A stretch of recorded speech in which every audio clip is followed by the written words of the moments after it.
Hi, welcome to Vijay's info. இன்றைக்கி நம்ம நல்ல ஹெல்த்தியான சூப்பரான ஒரு காலை பிரேக்ஃபாஸ்ட்டுக்கு நமக்கு சபுதானா போட்டு ஒரு கிச்சடி செய்வோம். இந்த சபுதானா கிச்சடி நல்ல ஃபில்லிங்காக இருக்கும். நம்ம வெயிட் லாஸ் பண்ணுறவங்க, டயட் இருக்கவங்களுக்கெல்லாம் இந்த சபுதானா கிச்சடி ஒரு வரப்பிரசாதம் மாதிரி இருக்கும். ரொம்ப நல்லாயிருக்கும், நல்ல ஃபில்லிங்காகவும் இருக்கும். இந்த சபுதானாவை நான் ஒரு 3 ஸ்பூன் எடுத்து வச்சுருக்கேன், ஒரு 2 பேருக்கு மட்டும். அதனால் நான் ஒரு 3 ஸ்பூன் எடுத்து நல்ல தண்ணியில் ஒரு 2 மணி நேரம் ஊற வச்சுருக்கேன். ஊறிட்டே இருக்கட்டும். அதே மாதிரி சப்ஜா சீட்ஸு, நல்ல சம்மர் வந்துருச்சு. இப்போ இந்த டைமில் நமக்கு ரொம்ப நல்லது, நல்லா குளிர்ச்சி கொடுக்கக்கூடாது. இந்த சப்ஜா விதையை நான் ஒரு 2 ஸ்பூன் தான் எடுத்து நான் தண்ணியில் ஊற போட்டேன். பாருங்கள், நல்லா வந்திருக்கு. பொதன்னு நல்லா ஒரு கிண்ணம் நிறையா வந்துருச்சு. இதை அப்படியே நம்ம எடுத்து வச்சுக்கலாம். இப்போ சபுதானாவை நம்ம ஒரு அரை மணி நேரம் ஊற வச்சுருக்கோம். இப்போ ஒரு குக்கரில் கொஞ்சமாக தண்ணி ஊற்றி ஒரு ஸ்டாண்ட் போட்டுக்கிட்டு இந்த சபுதானாவை தட்டு இது மேலே வச்சு நம்ம ஒரு சவுண்டு கொடுத்து வேக வச்சு எடுத்துக்கலாம். தண்ணிலாம் விட வேண்டாம். தண்ணி நல்லா வடித்தாச்சு. ஊற வச்சதை தண்ணி நல்லா வடித்து எடுத்துட்டு நம்ம ஒரு தட்டில் போட்டு கீழே ஸ்டாண்டு போட்டு ஒரே ஒரு சவுண்டு மட்டும் கொடுத்து வேக வச்சு எடுத்துடலாம்.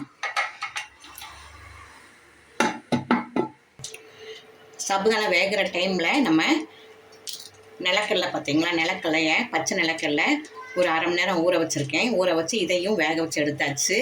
அதே மாதிரி பட்டாணி பீஸு, அதை ஒரு 4 மணி நேரம் நல்லா ஊற வைக்கணும்.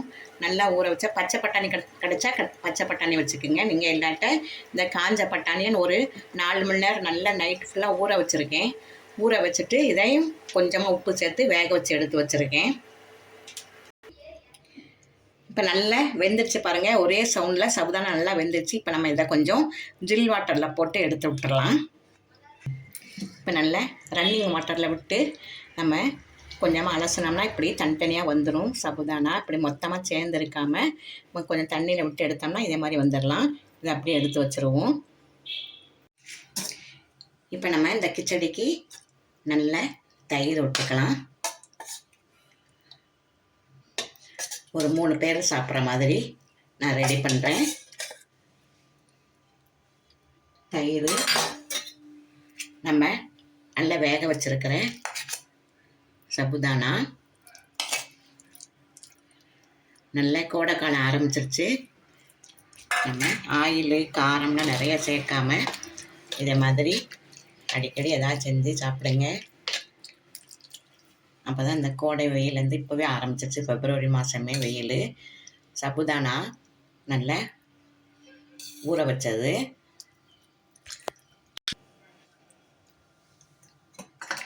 சப்ஜா நல்லா ஊற வச்சுருக்கோம் இல்லையா, அதையும் போட்டுடலாம்.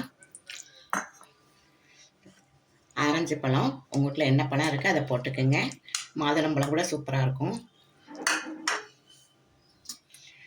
நிலக்கடலை வேக வச்சு வச்சுருக்கோம், பச்சை கடலை, அதையும் போட்டுடலாம்.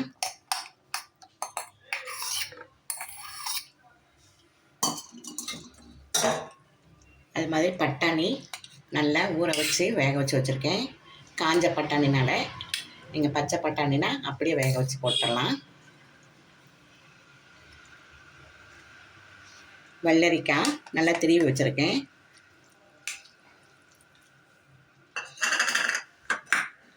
நாட்டு சர்க்கரை, நீங்கள் ஜீனி கூட போட்டுக்கலாம். நான் நாட்டு சர்க்கரை போடுறேன். கொஞ்சமாக சால்ட்டு,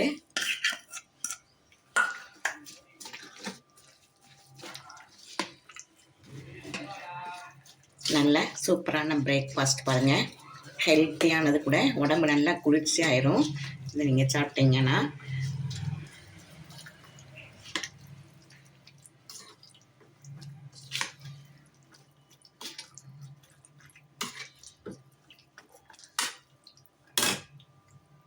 கொஞ்சம் தூவுறேன், பிறகு அதில் போட்டேன்.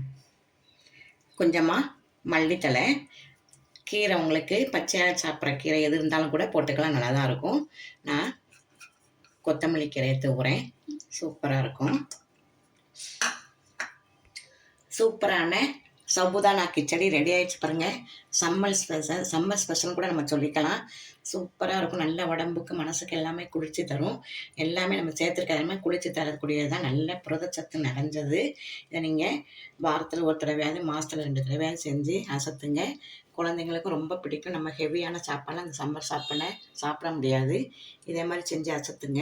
இந்த ரெசிபி உங்களுக்கு பிடிச்சிருக்கும். பிடிச்சிருந்தால் லைக் பண்ணுங்கள், ஷேர் பண்ணுங்கள், சப்ஸ்கிரைப் பண்ணுங்கள், பெல் ஐக்கானை தட்டி விடுங்க. மற்றும் ஒரு நல்ல ரெசிபி சந்திக்கிறேன். பை.